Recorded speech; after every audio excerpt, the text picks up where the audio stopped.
Hello, hello, hello. Microphone check. Microphone check, check, check, check, check. Peace and love. Happy Wednesday. It's Wednesday right before I.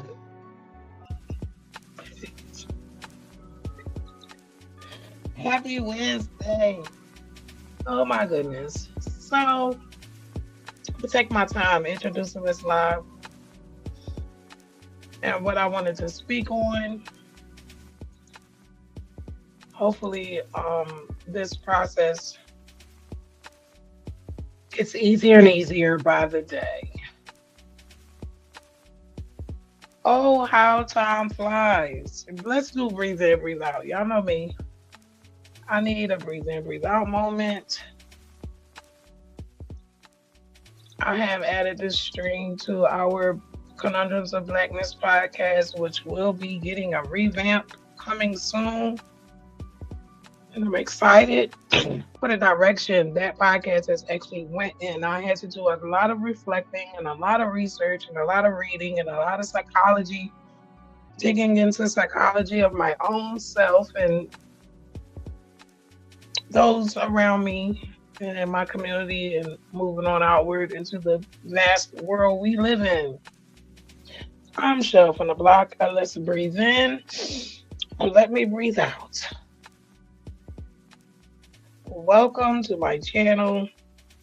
Again, this episode is going to go under Conundrums of Blackness, where I will excavate identity, ancestry, trauma, and the truth, layer by layer, story by story. Today, I'm bringing something tender, something final, and something freeing. Family, I want to start and say this clearly. I am leaving the DNA community, research community. This decision has not been easy at all for me. And this may come to a shock to some of the people closest to me because I have not relayed this to them personally. And I do want to ask in advance for forgiveness. I am myself trying to comprehend what I'm feeling internally. And I will do a disservice if I were to call everyone that I've met on this journey and everyone who is invested in me on this journey one by one and try to force comprehension to what I'm still grappling with the comprehension of. Um, DNA, genealogy, has opened so many doors for me that I never even knew existed. Doors to blood connections, newly discovered family lines. Huge for me, huge for me. I was adopted and I did not know who my father was until I took a DNA test. And it seems like that one small moment has impacted my life forever, literally. I've found people that look like me in ways I'd never been looked at before. For that, I'm grateful, forever humbled, and forever grateful. Forgive me if I stumble through this because, again, this is not really easy for me to do. But everything that I've gained on this journey, that part is beautiful, and I will never, ever, ever, ever, ever minimize what each one of these discoveries have meant to my spirit. I love you. I'm not going to name names. I love you. Everyone that I've found, everyone who has solidified a place in me in my daughter's life, like, we love you. And I'm so appreciative of this journey. I have no regrets. But the truth is, the harms that I'm dealing with have begun to kind of outweigh the hope. What I thought would actually help me reclaim my belonging has turned into a place of, my gosh, gatekeeping, exclusion, trauma, identity warfare. And I don't know if I can keep sacrificing my peace to participate. As an adoptee, again, I'll state I am adopted, and my adoption was not a simple laid out adoption. It was, as I learned, um, there was a lot. I won't go into the trauma of that, but it was very shocking to learn what I've learned. And I've always kind of felt severed. Long before I learned the words to even explain this feeling, I entered into the DNA community looking for grounding, looking for a cultural lineage to embrace me, a name to rest inside of, a nationality that I can start beginning to feel like it's home. But that identity that I am going to take responsibility that I created in my mind and in my heart and in my spirit that I try to reclaim through DNA, it does not exist in the form that I imagined. The rupture of that for me is real. The severing I live with is real. And that longing that I have tried to avoid and keep myself busy, hyper vigilant, that longing, it's still there. It's still real. What isn't real is my expectation and the promise that this one community can give us everything that we lost.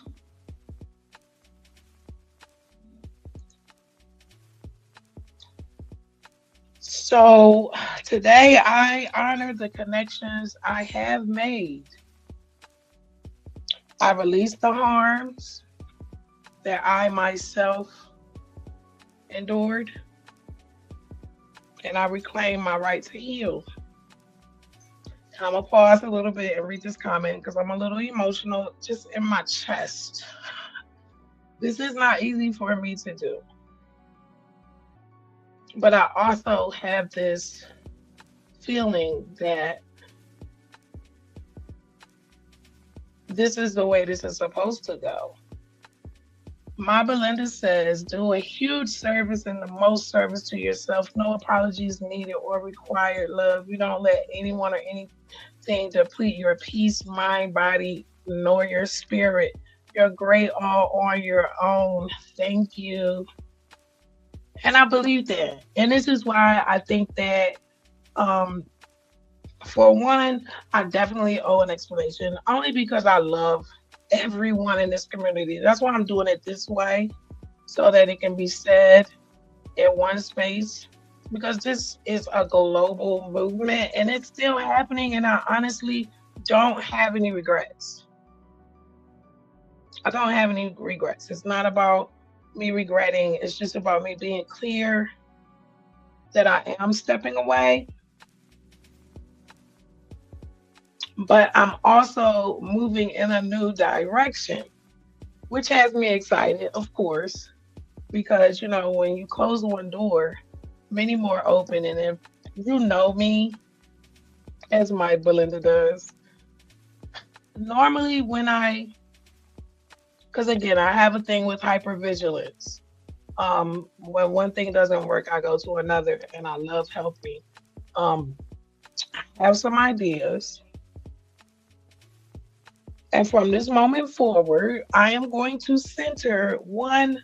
Number one is my healing, period. I think that once I took my test and the initial shock and all of the even my illness when I took ill, like this is all connected to that one DNA test. I think that I jumped into hypervigilance and never really took time to heal. So this is why it's taken me a little longer to get where I want to be emotionally because I did everything the wrong way.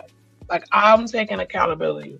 I put myself out there, and again, no regrets when I should have been going internally and really healing. But again, moving forward, that's number one. And I've been on this route for the past year, and I want to go even harder. My therapist and my psychiatrist is going to be happy when I inform them that I have done this because, against their better judgment, I didn't take this step when I was instructed to months ago. I was instructed that this may actually, in turn, add more stress onto my healing process. And textbook, here I am. They were correct. So, number two, moving forward, I'm going to center around my book. My story deserves to be written without interference, without any projections, and without the noise of anyone or any place or anything that thinks they can define me and my truth. So that's number two. Number three, please do not attack me when I do this and say this. But this, if oh, so many people know I've said this a million times. There is a channel that I made, Severed Branch. It's in the line of a ministry, but it's more okay. Number three is my ministry. Yes, ministry. If we all have a testimony, I don't need any organization to tell me if my testimony is valid enough. And if you know me, you know I have the soul of a rebel. I want to build a space for those of us who understand what it means to be culturally, spiritually, historically severed, but who also still refuse to wander around life without sanctuary. A ministry for the disconnected who still believe in a safe belonging. A spiritual nationality built on truth, protection, and dignity. This is where I will be placing my energy. Also, to our podcast every Friday at 7 p.m., Gratitude and Chill.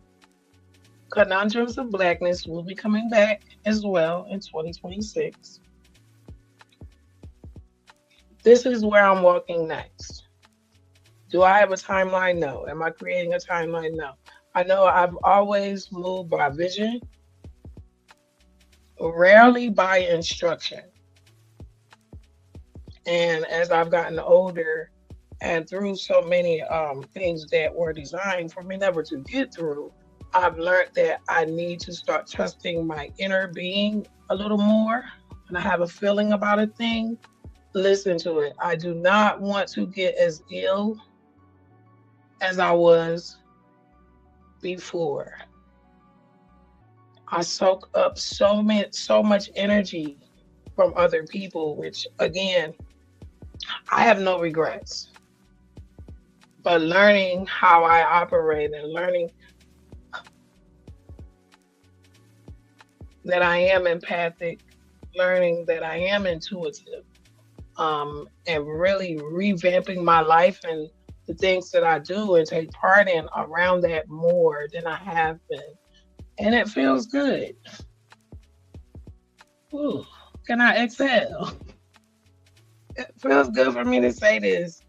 I'm working every Friday night till closing. Also, you can always watch a replay.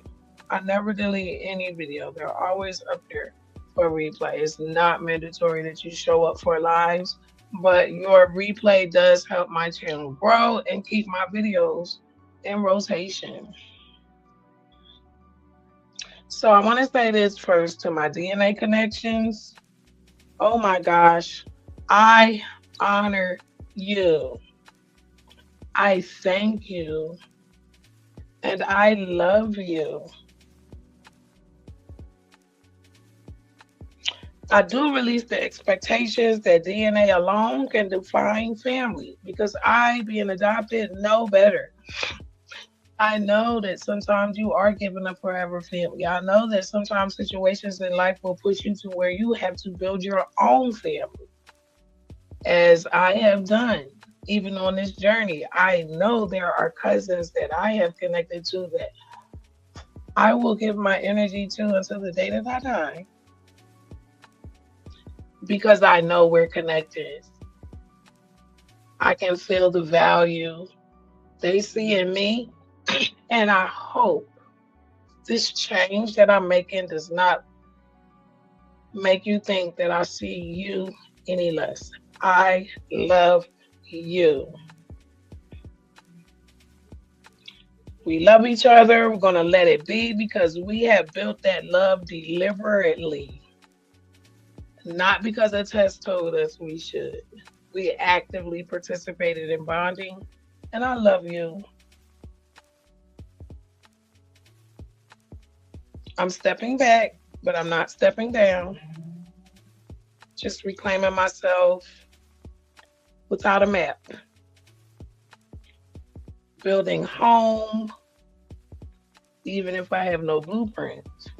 I'm choosing peace over proof, healing over harm, and spirit over science. I want to leave you with this.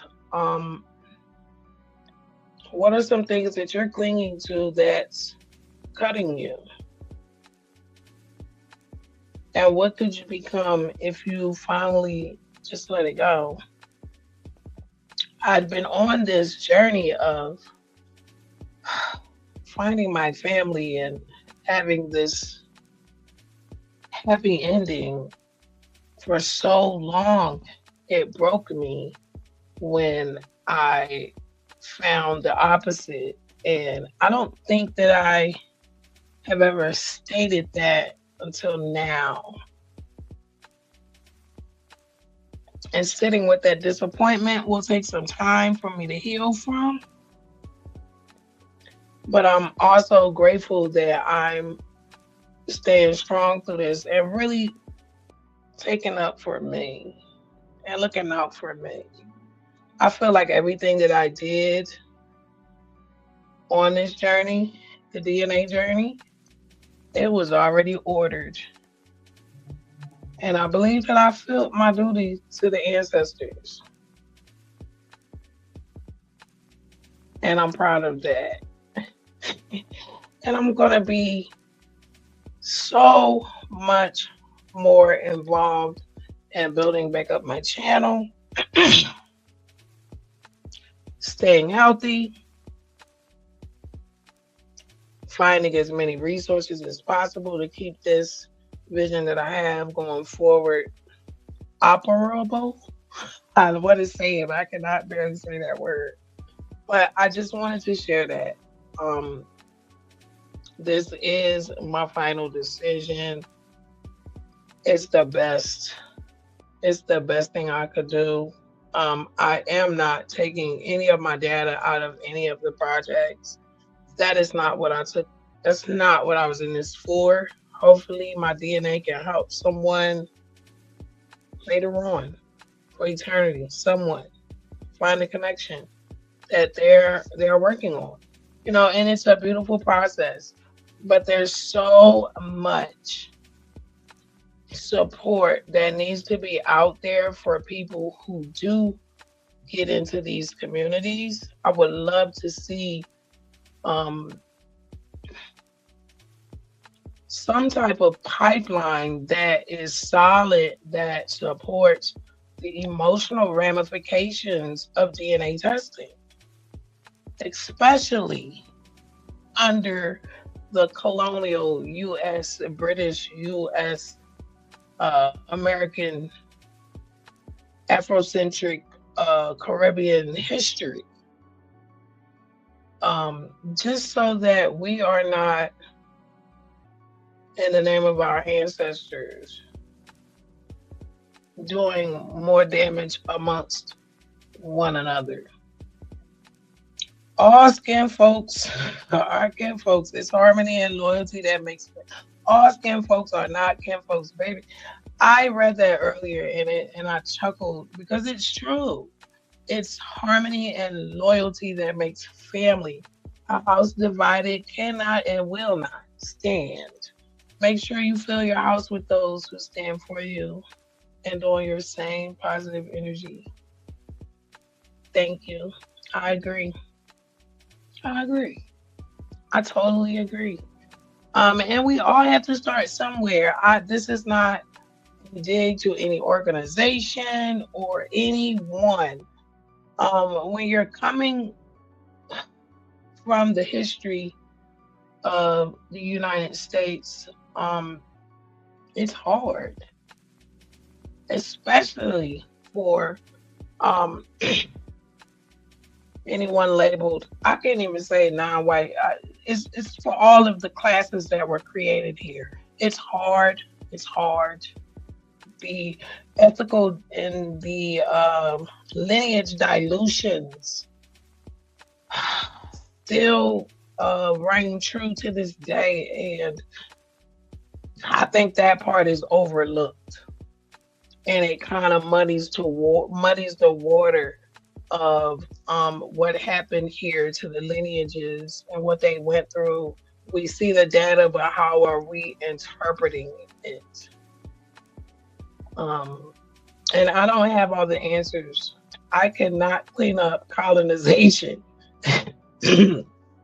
Forgive me, I don't even think there's a blueprint for cleaning up colonization. Um,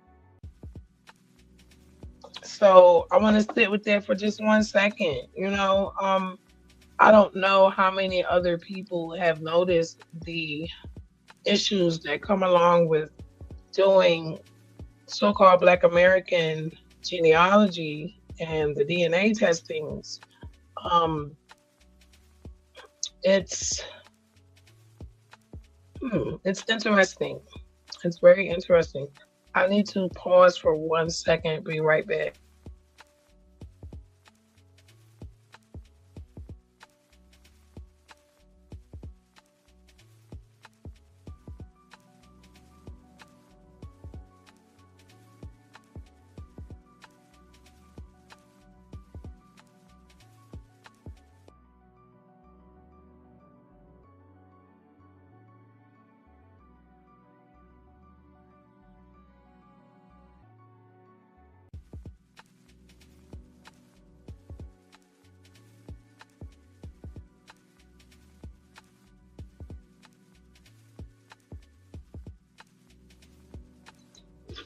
Forgive me. Somebody was at my door.